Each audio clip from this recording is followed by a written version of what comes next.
चल। चलिए चलिए। क्या है, हमारे दादाजी कहते हैं कि मोबाइल जो है सेहत के लिए अच्छा नहीं होता है, इसलिए हम रखते नहीं। आप भी मत रखिए। वैसे दुर्जनगढ़ में रहते हैं हमारे दादाजी, आप कभी आइए वहाँ पे, अपने खेत के गन्ने खिलाएंगे आपको। बहुत अच्छी एक्टिंग कर लेते हो बस। अरे यार बचपन से ही अच्छी एक्टिंग कर रहे हैं हम तो। क्या बोला? नहीं कुछ नहीं, बचपन से हमें इलेक्ट्रिसिटी में बड़ा शौक था।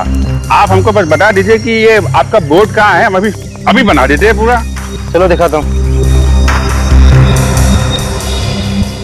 बंगले के बाहर 2 हैं, बंगले के छत पे 4 हैं और बंगले के पीछे 2 लोग हैं। पर छाती और एंड्रे वो दिखे? नहीं अभी तो दिख नहीं रहे, शायद अंदर होंगे। कितना बोलते हैं। अब हमारी आदत ही ऐसी है। आप स्विच बोर्ड बताइए कहाँ है।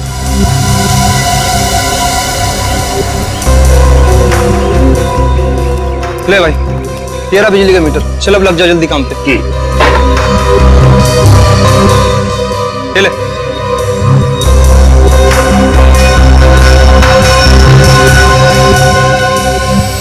लग गया।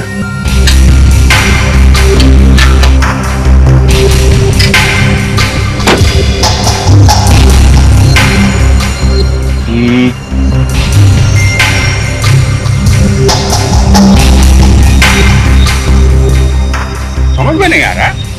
पहली बार कर रहे हो क्या? अरे क्या बात कर रहे हैं, पहली बार कर रहे हैं। ऐसे न जाने कितने इलेक्ट्रिक बोर्ड खोल चुके हैं हम लोग। ये तो हमारे बाएं हाथ का खेल है। ये देखिए। अरे क्या हुआ भैया, क्या हुआ? बड़ी जोर का झटका लगा यार। यहाँ तो बिजली आ रही है। क्या बात कर रहे? हाँ यहाँ है तो मतलब अंदर कुछ गड़बड़ है। अंदर भी कोई फ्यूज है क्या? हम देख लेते हैं वहां पे। अरे भाई रुक, अंदर जाना किसी का भी अलाउड नहीं है। अलाउड नहीं है तो फिर सड़ो यहाँ पे, गर्मी में मरो। हम जा रहे हैं। अंदर जाते तो 2 मिनट में ठीक कर देते। सिर्फ 2 मिनट लगेंगे ना? हाँ 2 मिनट। ठीक है चलो। चलो जा, मैं अंदर जा रहा हूँ। हाँ तैयार रहना। ओके।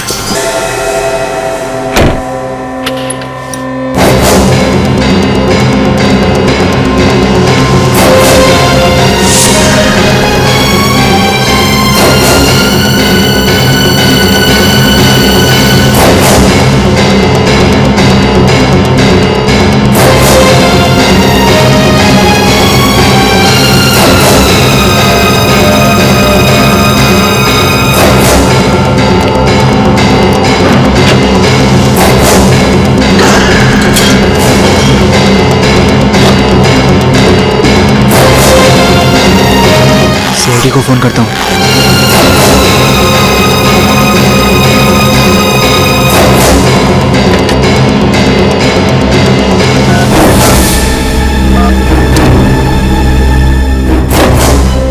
नहीं नहीं, कहीं इन लोगों को पता चल गया तो मुझे मार डालेंगे।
सीआईडी को फोन करना ही पड़ेगा, वरना ये लोग मुझे नहीं छोड़ेंगे।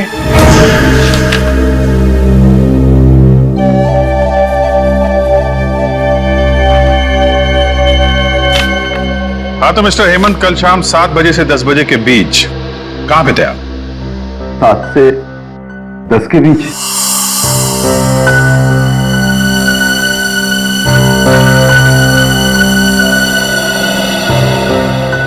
अरे मेरे दोस्त की जन्मदिन की पार्टी थी, उसी में गया था। ओ, पार्टी में? और ये दोस्त कौन सा था? क्या नाम है उसका? जी देवेंद्र। देवेंद्र। देवेंद्र है इसमें देवेंद्र? देवेंद्र, यस देवेंद्र। ये पार्टी कहां पर थी? सर उसी के घर में, वैशाली नगर में। वैशाली वैशाली जरा देवेंद्र को फोन लगाइए। क्यों सर?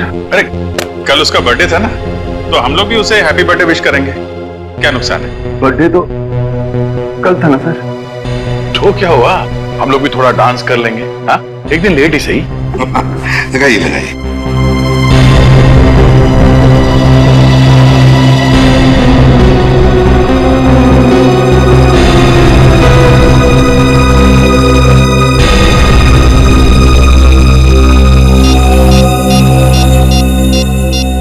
क्या हुआ, लगा फोन?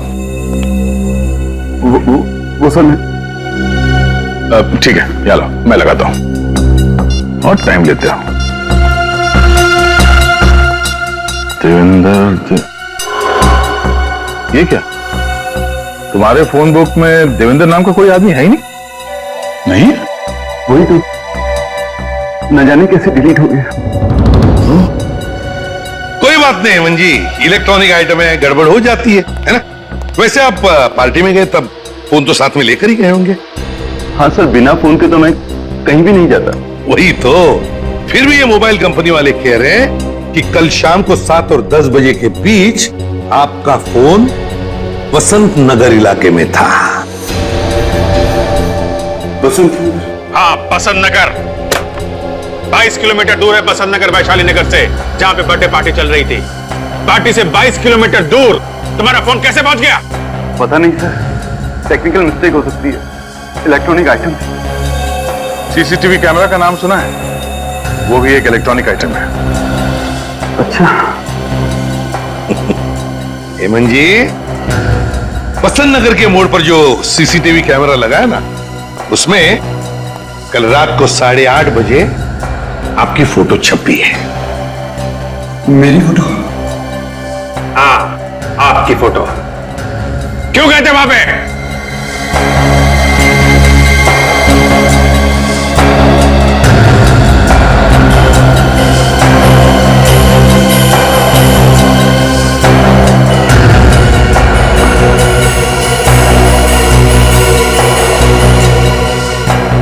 मुझे याद नहीं आ रहा। कोई बात नहीं हेमंत जी, कोई बात नहीं, हम याद दिला देंगे आपको। आप बसंत नगर इसलिए गए थे क्योंकि वहां पर आपकी सेक्रेटरी मोनिका का घर है। लेकिन मोनिका तो मर चुकी है, मैं वहां क्यों जाऊंगा? क्योंकि मोनिका को तुमने मारा था। नहीं। और तुम वहां सबूत चोरी करने के लिए गए थे, वो सबूत जो मोनिका को मिला था तुम्हारे खिलाफ करप्शन का, समझे?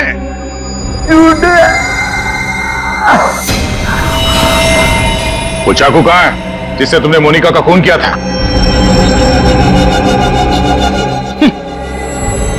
पोल खुल गई तो ड्रामा कर रहा है सर।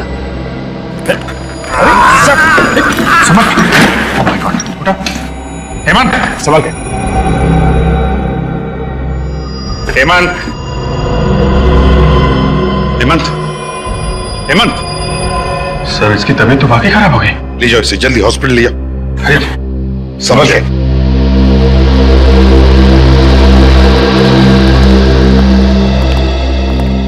ये अचानक इसे क्या हो गया? सर, केस तो ऑलमोस्ट सॉल्व हो गया था, ये अचानक तबीयत कैसे खराब हो गई? हाँ,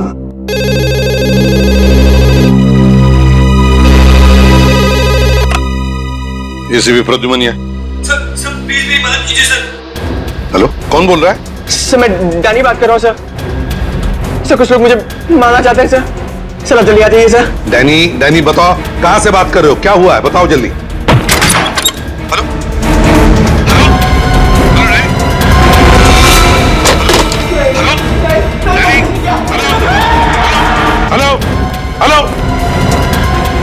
क्या हुआ सर, किसका फोन था? कोई डैनी नाम का आदमी था, मदद मांग रहा था। नंबर है 11923641। देखो एड्रेस क्या है उसका, कोई इमरजेंसी है।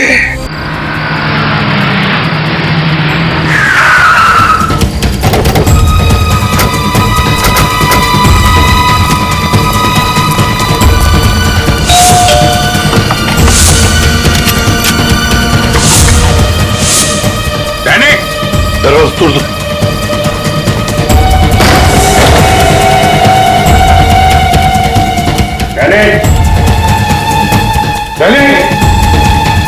अभिषेक, लाइट ऑन करो।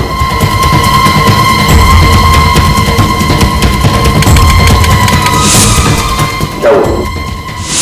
नहीं सर, लगता है किसी ने मेन स्विच ऑफ कर दिया। ठीक है, संभाल के रेडी रेडी उस तरफ क्या? रेडी?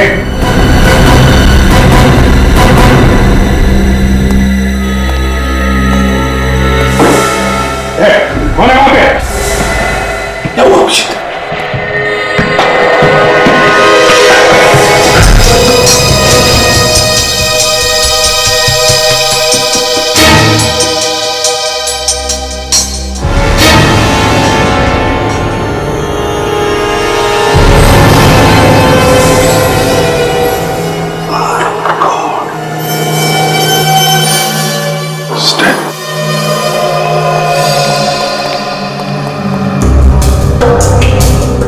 चीखने चिल्लाने की आवाज ना आए, मुंह पे भी टेप लगा दिया है। बहुत मारा पीटा है बेचारे को। कॉलेज में पढ़ने वाला बच्चा लगता है। अभिजीत, काम करो, तुम जरा चेक करो, देखो और कुछ मिलता है क्या है? निखिल, इस तरफ जाओ। रेडी, टेप निकालो इसकी।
सर अब खुली तक पहुंचेंगे कैसे?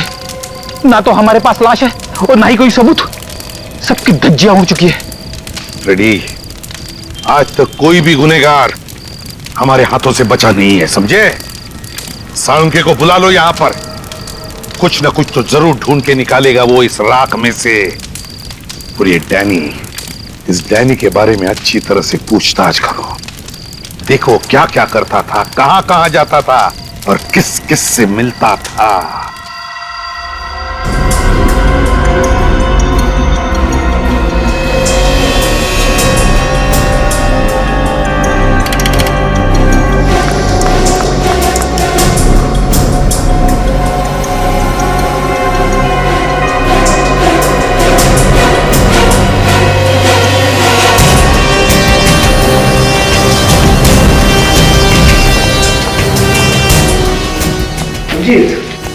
इस बेचारे को किसी लकड़ी की चीज से बड़ी बेरहमी से मारा गया है। लकड़ी की चीज?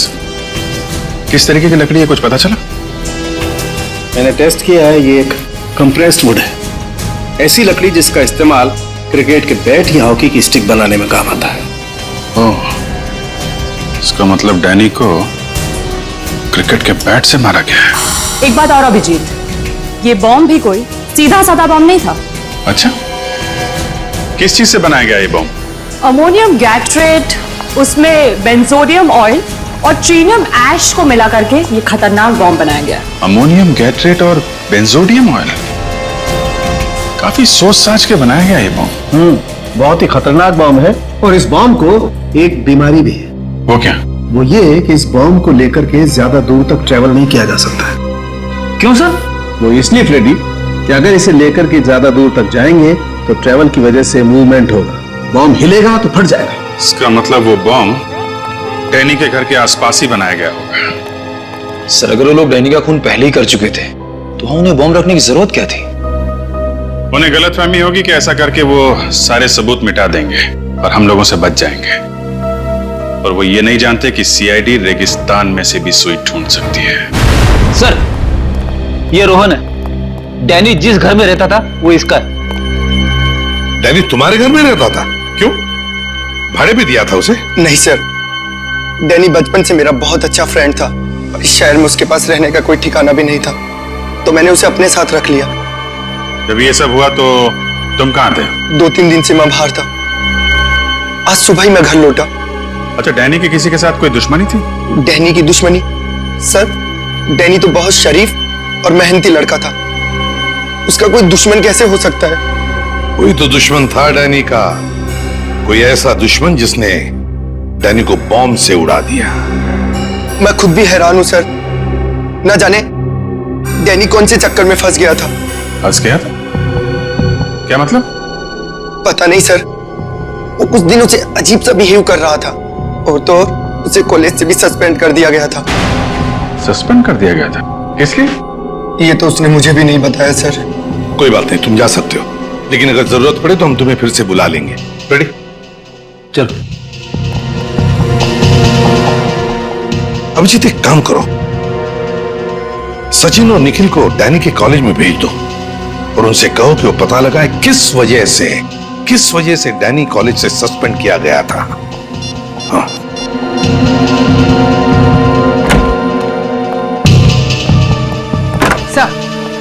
सर हेमंत ने अपना गुनाह कबूल कर लिया है। ये रहा वो चाकू जिससे मोनिका का खून हुआ था, इस पे हेमंत की उंगलियों के निशान भी है। Very good. चलो, मोनिका का केस तो सॉल्व हो गया, लेकिन ये डैनी का दुश्मन कौन है? कौन ये दुश्मन जिसने डैनी को बॉम्ब से उड़ा दिया?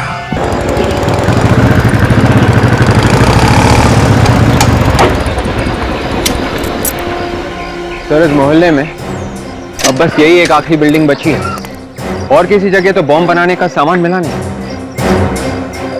बॉम्ब बना तो यही गई है।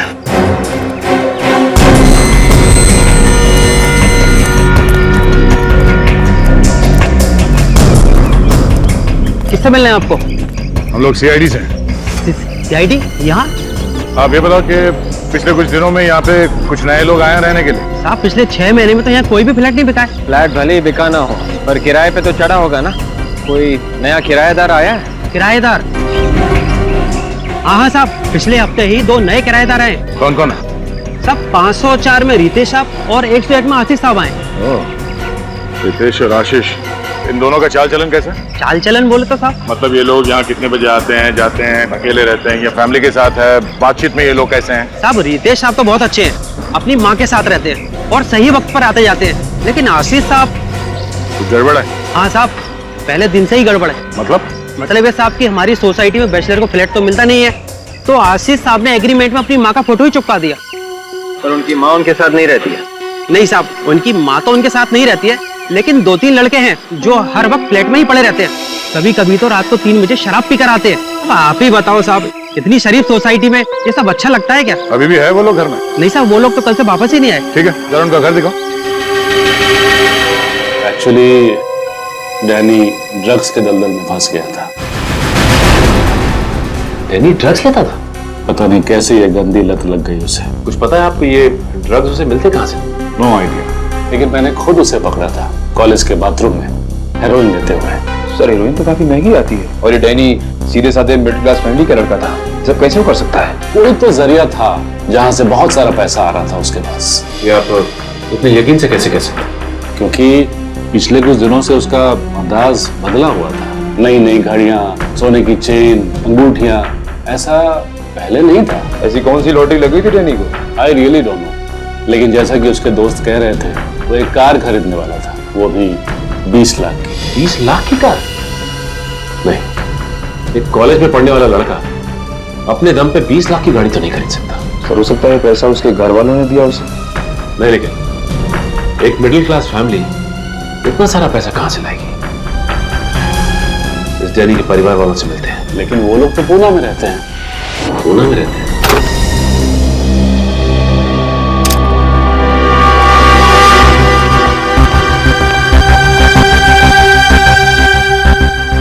हम लोग इस घर की तलाशी लेने वाले हैं। तुम चुपचाप वहां पे खड़े होकर सब देख सकते हो, ठीक है? जी सर। जाओ।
इस आशीष ने पूरे घर को बॉम्ब बनाने की फैक्ट्री बना दी है। सर ये बॉम्ब का स्केच मिला है सर उस रूम में से।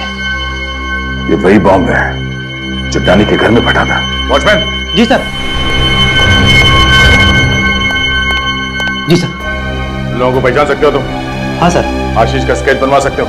हाँ सर, आशीष का स्केच बनवा सकता हूँ। ठीक है, तो इन्हें ब्यूरो लेके जाओ और हाँ, इस घर के मालिक को फोन कराओ। आप अपने बेटे डैनी को हर महीने कितने पैसे भेजते थे? 10,000 रुपए हर महीने उसके अकाउंट में डाल देता था सर। इससे ज्यादा दे सकूं इतना इनकम नहीं है हमारी सर। लेकिन कॉलेज वाले तो कह रहे थे कि डैनी अचानक बहुत पैसे कमाने लगा था। नई शर्ट, नई घड़ी, यहाँ तक कि नई गाड़ी भी खरीदने वाला था। क्या बोल रहे हैं सर आप? जी मैं ठीक कह रहा हूँ। अच्छा ये बताइए कि डैनी पढ़ाई के साथ साथ कोई काम वगैरह भी करता था क्या? 3 महीना पहले उसकी एक नौकरी लगी थी, कोई part time job. Part time job? अच्छा ये डैनी काम कहाँ करता था, कुछ पता है आप लोगों को? किसी इवेंट मैनेजमेंट कंपनी में काम करता था वो। Event management company? इस कंपनी का नाम मालूम है आपको? डैनी की मंथली सैलरी क्या थी? 15,000 रुपए। और कोई अलाउंस? ट्रैवल अलाउंस दिया जाता है, और अगर एम्प्लॉय की पर्सनल कार हो तो पेट्रोल का खर्चा। तो मंथली सैलरी और अलाउंस पे कोई 20 लाख की गाड़ी तो नहीं खरीद सकता ना? 20 लाख की गाड़ी? किसके पास है 20 लाख की गाड़ी? है ही नहीं, आने वाली थी, पर इससे पहले डैनी की मौत हो गई। मैं इस बारे में कुछ नहीं जानता सर। प्लीज डोंट माइंड, पर आपका कोई क्लाइंट डैनी को रिश्वत तो नहीं दे रहा था ना? ये आप क्या कह रहे हैं सर?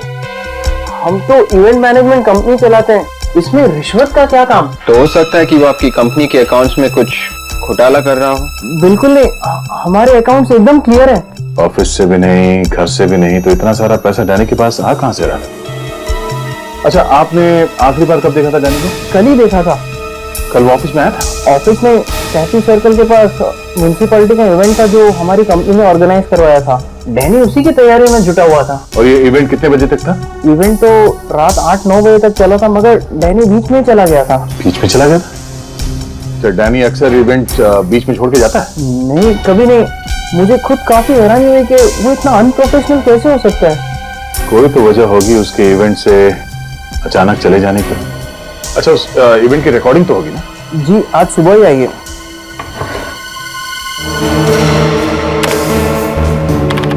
अफरीदी,